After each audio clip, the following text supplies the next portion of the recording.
नमस्कार भक्तों, आप सभी का एक बार फिर से स्वागत है हमारे चैनल MK स्टोरीज में। सभी को नवरात्रि की हार्दिक शुभकामनाएं। आइए सुनते हैं नवरात्रि के प्रथम दिन देवी शैलपुत्री की पावन कथा। माँ दुर्गा को सर्वप्रथम शैलपुत्री के रूप में पूजा जाता है। हिमालय के यहाँ पुत्री के रूप में जन्म लेने के कारण उनका नाम शैलपुत्री पड़ा। उनका वाहन वृषभ है, इसलिए ये देवी वृषरूढ़ा के नाम से भी जानी जाती है।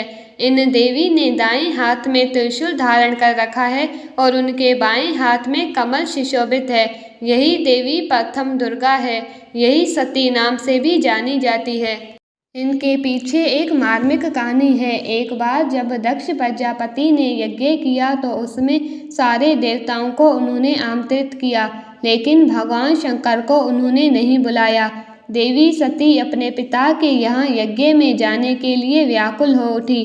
शंकर जी ने कहा कि उन्होंने सारे देवताओं को आमंत्रित किया है, लेकिन हमें नहीं बुलाया। ऐसे में वहाँ जाना उचित नहीं है।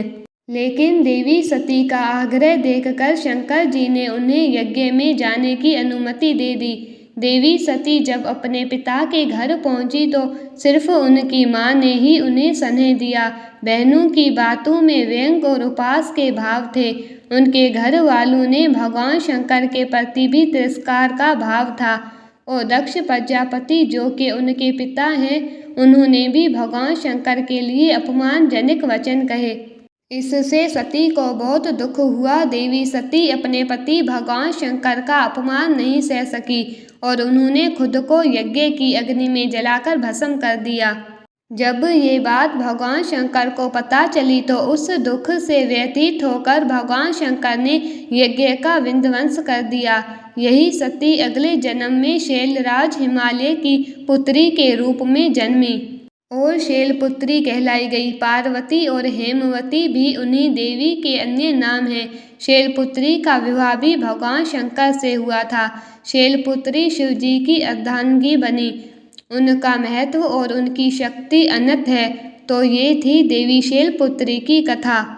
शैलपुत्री की कथा। नवरात्रि के प्रथम दिन माता शैलपुत्री की पूजा करें। लकड़ी की चौकी पर लाल वस्त्र बिछाएं और उस पर माता शैलपुत्री की तस्वीर रखें। उसके हाथ में लाल फूल लेकर शैलपुत्री देवी का ध्यान करें और इस मंत्र का जाप करें। ओम ऐं ह्रीं क्लीं चामुंडाय विचे। ओम शैलपुत्री देवे नमः। इसी मंत्र के साथ हाथ में लिए गए फूल को माँ की तस्वीर के ऊपर छोड़ दें। उसके बाद माता को भोग लगाएं और उनके मंत्रों का जाप करें। माता के मंत्र का 108 बार जाप करें। उस प्रकार माँ शैलपुत्री की कृपा आप पर बनी रहेगी।